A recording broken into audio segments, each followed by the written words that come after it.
Hello बच्चों, ईडूशाला दर्पण के यूट्यूब चैनल पर आपका स्वागत है। बच्चों, कल हमने क्लास 10 मैथ एक्सरसाइज 1.1 में जितना भी क्वेश्चन है सभी क्वेश्चन को क्लियर करा दिया था। तो आज हम बात करेंगे एक्सरसाइज 1.2 का। मेरे प्यारे बच्चों, यदि आप पिछले वीडियो को नहीं देखे हैं तो पिछले वीडियो को देखिए ताकि यह वीडियो और अच्छा से समझ में आ जाए। तो चलिए आज हम बात करेंगे क्लास 10 मैथ एक्सरसाइज 1.2 की। तो बिना देरी किए हुए हम इस क्लास को स्टार्ट करते हैं।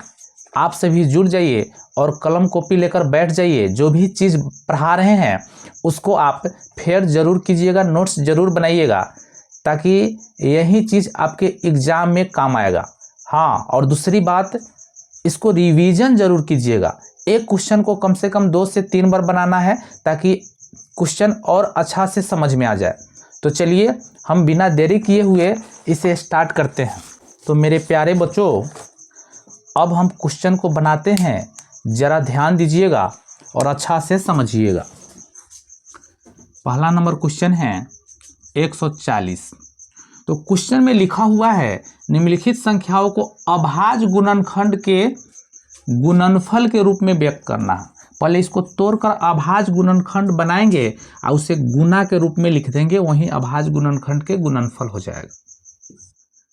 तो पहले हम इसे 2 से तोड़ेंगे, 70। 140 को 2 से तोड़ेंगे तो 70 होगा।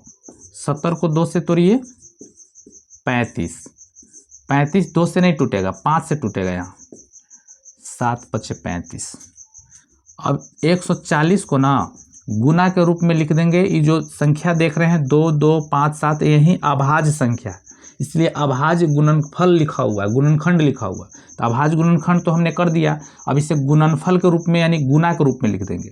2 × 2 × 5 × 7, 2 × 2 × 5 × 7। 2 कितने बार है? 2 बार है, 2 के पावर 2। 5 एक ही बार है तो 5 लिख देंगे, 7 एक ही बार है तो 7। तो यही आपका आंसर बन गया। तो इस तरह से अब सेकेंड क्वेश्चन को बनाएंगे, सेम इसी प्रोसेस से बनाएंगे। सेकेंड क्वेश्चन में 156 है। 156 को 2 से तोड़िए, 7 × 14 और इसमें से 1 जाएगा, 8 × 16, 78 बार में टूट जाएगा।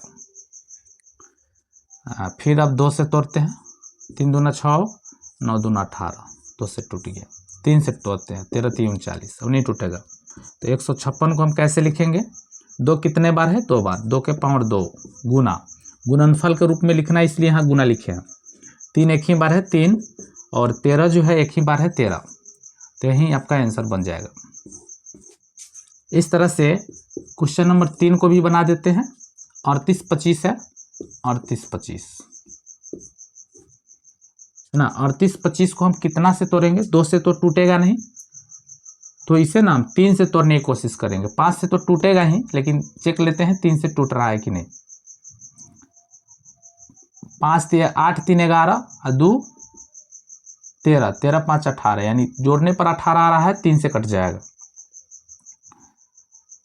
3 × 3, 3 × 2 = 6, इसमें से 2 जाएगा, 22 बन जाएगा, है ना। 7 × 3 = 21, 1 बचेगा, 5 × 3 = 15, यानी 12 × 75 में टूट गया 3 से। अब जो है 3 7 3 10, 10 5 15, यानी 3 से फिर टूट जाएगा। 4 × 3 = 12, 3 × 2 = 6, 1 जाएगा, 5 × 3 = 15। अब यहाँ 3 से नहीं टूटेगा। 4 × 2 = 6, 5 × 11, 11 3 से नहीं कटता, इसलिए पूरे संख्या 3 से नहीं कटेगा। 5 से कटाते हैं, 8 × 5 = 40, 50 × 25, फिर 5 से 17 × 5 = 85। तो मेरे प्यारे बच्चों, 38 25 को हमने कटाया तो 2 3 बार आया, सॉरी 3 2 बार आया, तो 3 के पावर 2, 5 2 बार आया, 5 के पावर 2, 17 एक ही बार आया, 17। तो इस तरह से हमने क्वेश्चन नंबर 1 2 3 को बना दिया है। जरा हम टाइम देते हैं, आप इसे नोट। चलिए क्वेश्चन नंबर 4 को बनाते हैं। 5005। 5005 सबसे पहले 5 से कटाएंगे, 3 से तो कटेगा नहीं, 5 5 10, 3 से नहीं कटेगा, तो 1001 बार में कट जाएगा। अब इसे 7 से कटाइएगा, कट जाएगा। 7 एकम 7, 3 जाएगा तो ये बन जाएगा 30। 7 चौका 28, इसमें से 2 जाएगा, 7 तिरका 21, यानी 143 बार में कट गया। अब इसे हम कटाएंगे 11 से। 11 एकम 11, इसमें से 3 जाएगा, 11 3 33, यानी 5005 को हमने कटाया तो 5 गुने, है ना, 7 गुने 11 गुने 13 आया। तो इस तरह से हमने इस क्वेश्चन को भी बना दिया। अब क्वेश्चन नंबर 5 को बना रहे हैं। 74 29, ये थोड़ा बड़ा संख्या है, इस पर ध्यान दीजिएगा और इसे ना कोशिश कीजिएगा 3 बार 4 बार रिवीजन करने का। तो पहले यहाँ संख्या 17 से कटाते हैं। आप कटा कर देखिएगा, 3 4 5 6 7 8 9 10 किसी से नहीं कटता है, डायरेक्ट यहाँ 17 से कटता है। तो 17 से जब हम कटाएंगे तो 17 चौका 68, 17 पचे 85 ज़्यादा हो जाएगा, 17 चौका 68, इसमें से कितना बचेगा, 6 बचेगा, ये 62 हो जाएगा। तो 17 तिया 51, इसमें से 11 जाएगा तो ये 119 हो जाएगा, 17 सत्ते 119, यानी 137 बार में कट गया। अब 19 से कटाएंगे, 19 दूना 38, 43 है, 5 जाएगा, 19 3 57 कट गया। यानी कि 74 29 को हम कटाए हैं तो 17 गुने 19 गुने 23 आया, है ना, यहाँ लिख देते हैं 23। तो इस तरह से हमने क्वेश्चन नंबर 1 को बना दिया है।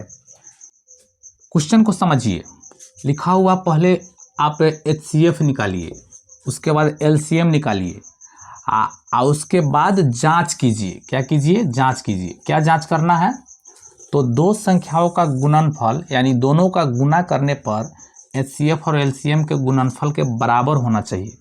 जब दोनों बराबर हो जाएगा तो जांच हो जाएगा। तो चलिए क्वेश्चन नंबर 1 को बनाते हैं।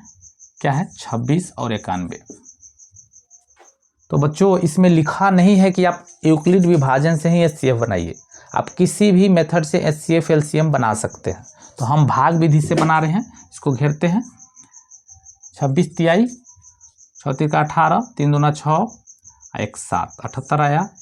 11 में से 8 घटाइए 3, 8 में से 7 घटा 1 13, फिर 13 को घेरेंगे, 26 को नोट करेंगे, 13 दूना 26। तो यहाँ पे कट गया। HCF कितना बना, HCF बना, ये जो 13 देख रहे हैं यही HCF बना। अब एक बार LCM निकाल लेते हैं। इसी संख्या का LCM निकालना, यानी 26 और 91 का निकालते हैं। डायरेक्ट यहाँ जो है 13 से कटेगा, 13 दूना 26, 13 सत्ते 91। अब गुना कर दीजिए तो वहीं LCM हो जाएगा आपका 13 गुने 2 गुने 7, 13 दूना 26 या हाँ 13 दूना 26, 26 में 7 से गुना करेंगे, 7 छक 42, 7 दूना 14, 4 18, यानी 182। सबको गुना कीजिएगा तो कितना आएगा, 182। हमने LCM निकाला 13, HCF निकाला 13, LCM निकाला 182। अब जांच करना है। क्या करना है, जांच करना। लास्ट में लिखा हुआ है ना, जांच कीजिए कि दोनों को गुना करने पर HCF LCM के गुना के बराबर होना चाहिए। तो यहाँ लिख देते हैं, दो संख्याओं का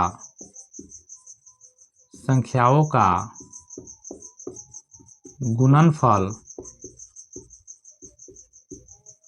बराबर कितना होना चाहिए, तो HCF गुने LCM होना चाहिए।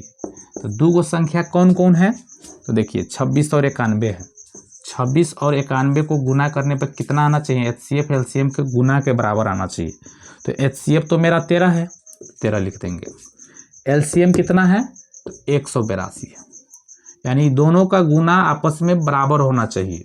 तो पहले 13 दूना 26, 13 अठे 104, और 2 हाथ में को जोड़ देंगे 106, हासिल 10 होगा। 13 एकम 13, 10 23, यानी दोनों को गुना किए हैं तो 23 से 66 आया है। तो इसको भी गुना कीजिएगा ना तो 23 66 से आएगा, यानी दोनों बराबर हो गया तब बराबर हो गया तो क्या हो जाएगा, प्रूव हो जाएगा। तो इस तरह से आंसर तो आपका यही बनेगा। एलसीएम का आंसर 182 होगा, एचसीएफ का आंसर जो है ना 13 होगा, बट जांच करने पर दोनों बराबर आना चाहिए। तो इसे नोट कीजिए थोड़ा देर से। 10 और 9 पचे 45, 1 46, 460। हमने पिछले बार 550 लिखा था। चलिए इसको हम घटाते हैं। 11 में से 6 घटा 5 कट गया। अब इस 50 को घेर के 92 को नोट करते हैं। 50 से कम 50, 2 4, फिर 42 को घेरिए, 50 को नोट कीजिए।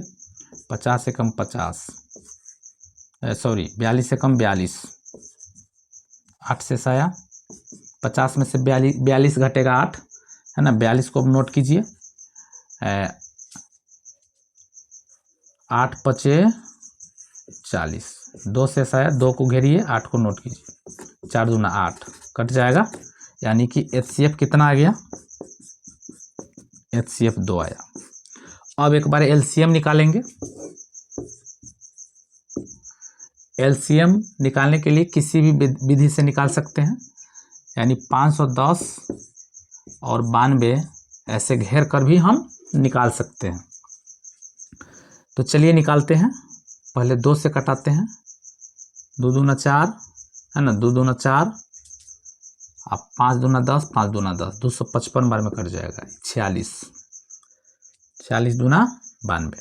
अब नहीं कटेगा किसी संख्या से, तो गुना कीजिए। 2 गुने है ना, 2 गुने 255 और गुने 46, यही आपका एलसीएम बनेगा। क्या बनेगा, एलसीएम बनेगा। तो हम गुना करते हैं। 255 में 2 से करेंगे तो 510 आएगा। कितना आएगा, 510। फिर 46 से करते हैं। 510 में 46 से अब करते हैं। 0 6 कम 6, 5 30, 0 4 5 का 20, 0 6 4 3 2, यानी 23 46 0। इसका आंसर कितना है, 23 46 0। तो यही क्या हो गया जी, यही जो है आपका एलसीएम हो गया। लेकिन इसमें क्या करना है, जांच करना, जांच करना। तो जांच कैसे करेंगे, तो जांच 2 संख्याओं का गुणनफल, 2 संख्याओं का गुणनफल कितना होना चाहिए, एचसीएफ गुने एलसीएम। 2 संख्या कौन कौन है, 510 और 92। 510 गुने 92, गुना करके किसके बराबर होना चाहिए, एचसीएफ और एलसीएम का। तो एचसीएफ कितना है, 2 है। एलसीएम कितना है, 23 46 0। पहले इसको गुना कर लेते हैं। 0 6 दूना 12, 4 दूना 8, 1 9, 3 दूना 6, 1 7। फिर से गुना करते हैं। 0 में गुना करेंगे 2 से 0, 6 दूना 12, 4 दूना 8, 1 9, 3 दूना 6, 1 7, 2 दूना 4, 47 92 0 आया। इसको भी गुना कीजिएगा, 47 92 0 आ जाएगा। तो दोनों जब बराबर आ गया तो क्या हो जाएगा, प्रूफ हो जाएगा। तो इस तरह से हमने क्वेश्चन नंबर 2 को बना दिया है। इसके बाद 3rd को बनाते हैं, थोड़ा नोट कीजिए।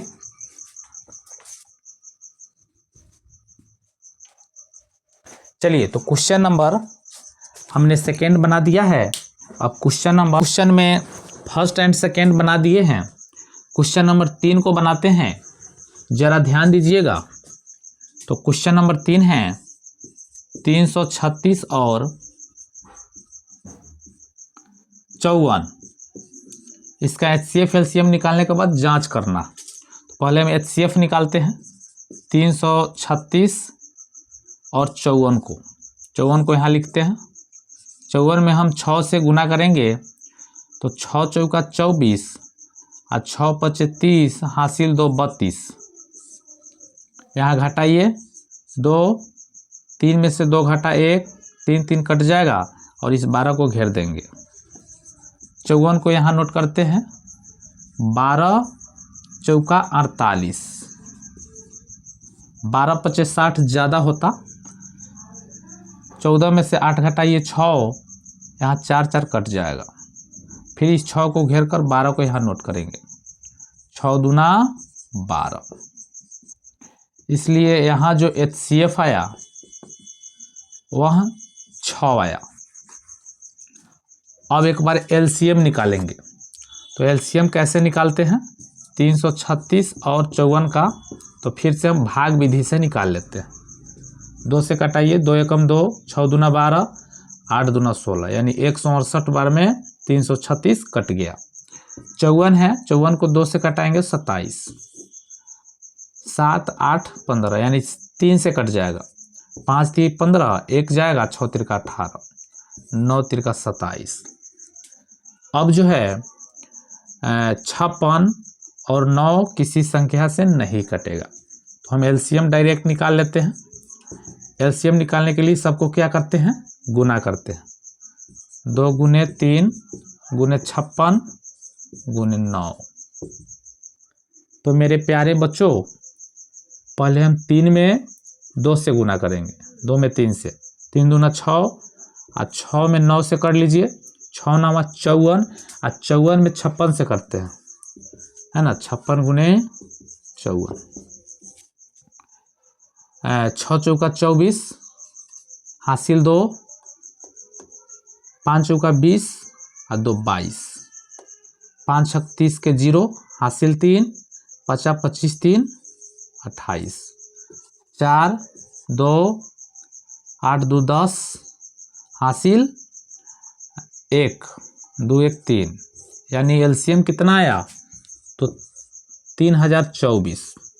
तो हमने LCM HCF निकाल लिया है। अब लास्ट में क्या कहा जा रहा है? दो संख्याओं का गुणनफल HCF गुने LCM पर जांच करना। तो यहाँ लिख देंगे जांच। तो दो संख्याओं का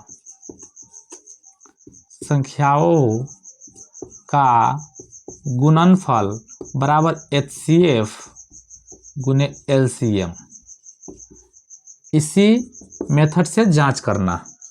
तो दो संख्या कौन कौन है मेरे पास? एक तो 336 है और दूसरा 54 है। तो यहाँ लिख देते हैं 336 गुने 54 बराबर HCF का वैल्यू कितना आया है? तो HCF आया है 6। यहाँ लिख देते हैं 6 गुने LCM का मान कितना आया है? तो 3024। 6 में 3024 से गुना कीजिए, 6 चौका 24, हासिल 2, 6 दूना 12, 2 14, हासिल 1, 6 तिरका 18, यानी 18 1 44। इसको भी गुना कीजिएगा तो 18 1 44 आएगा। तो दोनों जब आपस में बराबर हो जाएगा तो यहाँ पे हम लिख देंगे प्रूफ, यानी कि सिद्ध कर चुके हैं। आपका मेन आंसर यहाँ है और यहाँ है। तो इस तरह से आप स्क्रीनशॉट ले सकते हैं। थोड़ा हट जाते हैं।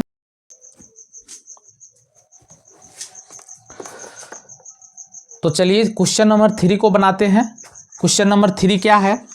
अभाज्य गुणनखंड विधि द्वारा निम्नलिखित पूर्णांकों के HCF और LCM ज्ञात कीजिए। तो इसमें 3 क्वेश्चन है। पहला क्वेश्चन 12 15 21, सेकेंड है 17 23 29, थर्ड है 8 9 25। इन तीनों क्वेश्चन को अभाज्य गुणनखंड विधि द्वारा HCF और LCM निकालना है। तो मेरे प्यारे बच्चों, यहाँ पे ध्यान देना है, लिखा हुआ अभाज्य गुणनखंड विधि। तो अभाज्य गुणनखंड विधि क्या होता है? चलिए इसे हम बनाते हैं फर्स्ट क्वेश्चन को। पहला क्वेश्चन है 12। पहला में क्या दिया हुआ है? 12 15, तो यहाँ 15 लिखेंगे। फिर आप 21 है तो यहाँ 21 लिखेंगे। सबको लिखकर यहाँ बराबर कर देंगे और इस 12 को तोड़ेंगे, अभाज्य गुणनखंड के रूप में लाएंगे। तो 12 को ऐसे तोड़ते हैं, 2 से 6, फिर 2 से 3, अब नहीं टूटेगा। तो यहाँ क्या लिखेंगे? 2 गुने 3, यही अभाज्य गुणनखंड है। 15 को उसी प्रकार से यदि हम तोड़ते हैं तो 3 गुने 5 आएगा, 5 3 15। 21 को तोड़ेंगे 3 गुने 7। तो बच्चों जो तीनों में कॉमन आएगा वहीं आपका हो जाएगा HCF। तो यहाँ ध्यान दीजिए, पहले हम HCF निकालते हैं, उसके बाद LCM निकालेंगे। तो HCF तीनों में जो संख्या दिखाई देगा वही आपका HCF हो जाएगा। तीनों में यहाँ 3 दिखाई दे रहा है, इसलिए HCF कितना हो गया 3। 3 के अलावे और कोई दिखाई नहीं दे रहा, इसलिए HCF क्या होगा 3 होगा। अब निकालना है LCM। जो कॉमन होगा उसको तो लिखेंगे ही, जैसे तीनों में 3 है, 3 को लिख लेंगे गुने, बाकी जो कॉमन नहीं होगा उसको भी लिखेंगे। 2 2, यहाँ 2 कॉमन नहीं है 2, 5 किसी में नहीं है तो 5 को लिख लेंगे, 7 किसी में नहीं है तो 7 को लिख लेंगे। सभी को गुना करते हैं, 3 दूना 6, 6 दूना 12, 12 25 60, 60 में 7 से गुना करेंगे तो 420। ये आपका LCM हो गया। तो इस तरह से हमने फर्स्ट क्वेश्चन को बना दिया है ना। अब क्वेश्चन नंबर सेकेंड को बनाएंगे। तो क्वेश्चन नंबर सेकेंड पर ध्यान देना है। 17 23 29। बच्चों 17 किसी संख्या से नहीं कटता है, यानी 1 से ही कटेगा। तो 17 को 17 गुने 1 लिख सकते हैं। 23 किसी से नहीं कटता है, तो 23 गुने हम 23 को क्या लिख लेंगे 1 लिखेंगे। अभाज्य संख्या है तीनों, इसलिए नहीं कटेगा। तो 29 गुने हम क्या लिख लेंगे 1 लिख लेंगे। और तीनों में क्या दिखाई दे रहा है, कुछ नहीं, यानी 1 दिखाई दे रहा है। तो HCF का मान कितना हो जाएगा, HCF 1 हो जाएगा। तो यहाँ लिखते हैं HCF बराबर 1। अब LCM देखिए, LCM तीनों को गुना कर देंगे। 17 गुने 23 गुने 29, तीनों को गुना कीजिएगा, वहीं आपका क्या हो जाएगा LCM हो जाएगा। तो 17 में 23 में और 29 में गुना करेंगे तो यहाँ आएगा 11 33 9। ठीक है, यही आपका क्या हो जाएगा LCM हो जाएगा। तो एक आंसर यहाँ होगा HCF का, आई वाला LCM का हो जाएगा। तो हमने क्वेश्चन नंबर सेकेंड बना दिया है। अब क्वेश्चन नंबर थर्ड को बनाते हैं। 8 9 25। तो बच्चों 8 को यदि तोड़ते हैं तो 2 गुने 2 गुने 2, 9 को तोड़ते हैं 3 गुने 3, 25 को तोड़ते हैं तो 5 गुने 5। इसमें कोई संख्या कॉमन नहीं दिखाई दे रहा है, इसलिए HCF का मान कितना हो जाएगा, HCF का मान 1 हो जाएगा। सब में 1 छुपा हुआ रहता है, इसलिए HCF 1 हो जाएगा। अब LCM ज्ञात करते हैं। तो LCM में कॉमन होगा उसको भी लिखेंगे, नहीं होगा उसको भी लिखेंगे। कॉमन इसमें कोई नहीं है, यानी सबको गुना कर लेते हैं। 2 दूना 4, 4 दूना 8, 8 को गुना कर लेते हैं डायरेक्ट। 3 तिहाई 9, 50 25। अब सबको गुना करते हैं। 8 9 72, 72 में 25 से गुना करना है ना, यहीं पे गुना कर लेते हैं। 72 गुने 25 डायरेक्ट गुना करते हैं। 25 दूना 50, हासिल 5, 25 सत्ते 175 और 5 को जोड़ देंगे तो 180, यानी 1800 आया। कितना आया 1800। तो यही आपका 1800 आंसर हो गया। तो हमने क्वेश्चन नंबर थर्ड को भी बना दिया, सेकेंड को भी बना दिया, फर्स्ट को, यानी तीसरा क्वेश्चन में 3 क्वेश्चन दिया था, इसको एकदम अच्छा तरीके। तो बच्चों अब क्वेश्चन नंबर 4 की बात करेंगे। 4 नंबर में कहा जा रहा है कि HCF 306 और 557 का 9 दिया गया है, यानी 2 संख्या है, एक तो 306 है, सेकेंड में 6 से 57 है, दोनों का HCF 9 दिया है। तो इसी संख्या का यानी 306 और 6 से 57 का LCM निकालना है। तो LCM का डायरेक्ट फार्मूला लगाएंगे। LCM का फार्मूला होता है पहली संख्या गुने दूसरी संख्या बटा HCF। यहाँ लिख देते हैं पहली संख्या गुने दूसरी संख्या बटा HCF। यह फार्मूला होता है। यदि हमको HCF निकालना रहता तो LCM को नीचा कर देते। हमें क्या निकालना है एलसीएम निकालना है। यहाँ कहा जा रहा है एलसीएम ज्ञात कीजिए। तो इसमें पहली संख्या कौन है, तो यहाँ जो देख रहे हैं 306 यही पहली संख्या हो जाएगा। दूसरी संख्या क्या है 6 से 57 बटा HCF का मान यही 9 है, दिया है यहाँ लिखा हुआ है ना, HCF बराबर 9 दिया है तो 9। अब इसे कटा लेंगे, आज 6 से 57 से गुना कर देंगे, आंसर आ जाएगा। चलिए कटाते हैं, 9 से 306 को कटाते हैं।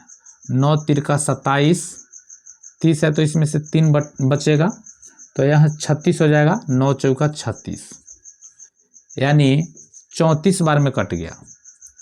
अब हमें गुना करना है 6 से 57 में इस 34 से गुना कीजिए।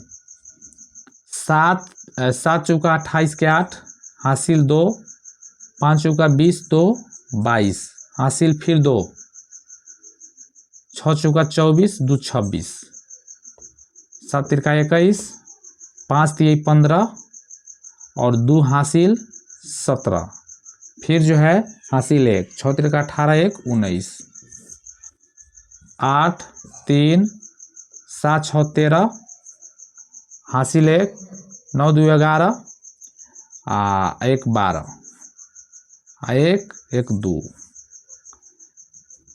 है ना।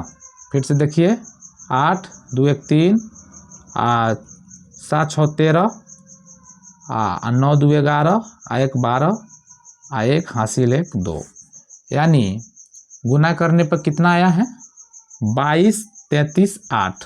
तो इसका आंसर बनेगा 22 33 8। ठीक है, तो यही था क्वेश्चन नंबर 4 का आंसर। चलिए इसे नोट कीजिए, फिर अगला क्वेश्चन को देखते हैं। जांच कीजिए कि क्या किसी प्राकृतिक संख्या n के लिए संख्या 6 के पावर n अंक 0 पर समाप्त हो सकता है। तो बच्चों किसी भी अंक को 0 पर समाप्त होने के लिए उसका जो बेस होता है वह 2 और 5 के गुणनफल के रूप में होना चाहिए। जैसे कोई भी संख्या हम लेते हैं, एक अलग से एग्जाम्पल ले रहे हैं, कोई भी संख्या लेते हैं, जैसे हम 20 ले रहे हैं, इस 0 पर समाप्त हो रहा है, लास्ट में क्या है 0 है, यानी 0 पर समाप्त हो रहा है। जैसे हम 20 को तोड़ेंगे है ना, इस तरह से 2 से 10 2 से 5, तो यहाँ पे हमने गुणनफल के रूप में जैसे ही 2 गुने 2 गुने 5 को लिखा, तो इसमें क्या पता चल रहा है 0 पर समाप्त होने के लिए 2 और 5 का होना जरूरी है ना। 2 और 5 का होना जरूरी है। कोई भी संख्या पावर कितना हो, 2 हो 4 हो 10 हो 20 हो जो भी हो, तो उसी प्रकार से यहाँ कह रहा है 6 के पावर n 0 पर समाप्त हो सकता है। तो 6 के पावर n जो है 0 पर समाप्त नहीं हो सकता है। क्यों नहीं हो सकता है, तो जैसे ही हम 6 को तोड़ेंगे तो कितना आएगा 2 गुने 3, और ऊपर पावर तो n है, ये है पावर के जगह पर कोई भी प्राकृतिक संख्या आ सकता है। तो बच्चों यहाँ हमने बेस देखा 2 और 3 है, जबकि कितना होना चाहिए 2 और 5 होना चाहिए। 2 और 5 रहता तो 0 पर समाप्त हो जाता। तो लिख देंगे यहाँ 6 के पावर n 0 पर समाप्त नहीं हो सकता है, नहीं हो सकता है, क्योंकि 6 के गुणनखंड 2 और 5 के रूप का नहीं है, इसलिए समाप्त नहीं हो सकता है। ठीक है, यही यहाँ रहता 10 2 गुने 5 तो 0 पर समाप्त हो जाता। तो इस प्रकार से हमने जाना यह 0 पर समाप्त नहीं हो सकता। चलिए इसे जल्दी नोट कीजिए, फिर अगला क्वेश्चन बनाएंगे। क्वेश्चन नंबर 6 में है, व्याख्या कीजिए कि 7 गुने 11 गुने 13 प्लस 13 और 7 गुने 6 गुने 5 गुने 4 गुने 3 गुने 2 गुने 1 प्लस 5 भाज्य संख्या क्यों है? तो हमने नंबर सिस्टम में पढ़ा दिया है कि जो संख्या खुद से कटता है, एक से कटता है, इसके अलावे अन्य संख्या से कट जाता है, उसे भाज्य संख्या कहते हैं। तो पहले हम इन सभी संख्या को गुना भागा करके एक जगह करेंगे और इन सभी संख्याओं को गुना करके एक जगह करेंगे और दोनों को गुणनखंड करेंगे। यदि किसी अन्य संख्या से कट जाता है तो वहाँ भाज्य हो जाएगा। तो चलिए पहले इसमें हम लिखते हैं 7 गुने 11 गुने 13 प्लस 13 को 7 गुने 11 गुने 13 प्लस 13 को लिखते हैं। और इसमें दो संख्या है 7 गुने 6 गुने 5 गुने 4 गुने 3 गुने 2 गुने 1 प्लस 5। यदि आप 7 में 11 से 11 में 13 से गुना करते हैं तो यह जो है 1001 आएगा। अभी 13 को जोड़ना है, सेकेंड बार में जोड़ेंगे। फिर लिखा हुआ है और 7 गुने 6 गुने 5 गुने 4 गुने 3 गुने 2 गुने 1, यानी इन सभी संख्याओं को आप गुना करते हैं तो यह 5040 आएगा। अब इसमें जोड़ना है 5। तो बच्चों 1001 में 13 को जोड़िएगा तो 1014 आ जाएगा। कितना आ जाएगा? 1014। और 5040 में 5 को जोड़ेंगे तो 5045। तो बच्चों इस संख्या का हम गुणनखंड करेंगे, यानी दूसरे संख्या से कटाएंगे। इसको भी गुणनखंड करेंगे, यानी दूसरे संख्या से कटाएंगे। यदि कट जाता है तो भाज्य है। तो चलिए 1014, तो यहाँ हमें पता चल रहा है 1014 के अलावा यह संख्या 2 से कट जाएगा। तो 1014 को हम 2 से डिवाइड करेंगे तो 507। फिर यहाँ 3 से कट जाएगा, 7 5 12 है, तो 3 एकम 3, इसमें से 2 जाएगा, 6 3 18, 3 9 27। फिर 169 है तो 13 से 13 बार में कट जाएगा, यानी यह संख्या कट रहा है दूसरे संख्या से, तो यह भाज्य है ना। तो क्यों है? तो हमने रीजन दे दिया कटाकर। और फिर सेकेंड में 5045 को कटाएंगे, तो जिसके अंत में 5 होता है वह संख्या 5 से कट जाता है। तो 5 एकम 5 0, 5 9 45, यानी 1009। 1009 में 5 से गुना करेंगे 5045। तो ये भी संख्या दूसरे से कट गया, ये भी दूसरे से कट गया, तो लिख देंगे अतः यह भाज्य संख्या है। क्या है? भाज्य संख्या है। तो इस तरह से हमने क्वेश्चन नंबर 6 को बनाया। तो चलिए बच्चों क्वेश्चन नंबर 7 है, इस क्वेश्चन को पढ़ते हैं फिर बनाएंगे। इस एक्सरसाइज का यह लास्ट क्वेश्चन है। तो लिखा हुआ है किसी खेल के मैदान के चारों ओर एक वृत्ताकार पथ है।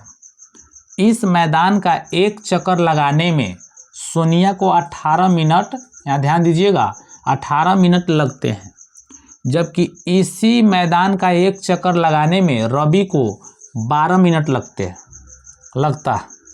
मान लीजिए कि दोनों एक ही स्थान और एक ही समय पर चलना प्रारंभ करके एक ही दिशा में चलते हैं, तो कितने समय बाद पुनः प्रारंभिक स्थान पर मिलेंगे। तो मेरे प्यारे बच्चों पहले हम एक खेल के मैदान को बना लेते हैं, ठीक है। एक इसमें दिया हुआ है सोनिया नाम के कोई लड़की है, तो लिख लेते हैं सोनिया। सोनिया जो है जैसे ही एक चक्कर लगा रही है ना, तो उसको 18 मिनट लग रहा है। यहाँ लिखा हुआ कितना मिनट लग रहा है? 18 मिनट लग रहा है। अब एक है इसमें रवि, है ना, यहाँ लिखा हुआ है ना रवि। रवि जब इसी फील्ड को एक चक्कर लगा रहा है तो उसे जो है 12 मिनट लग रहा।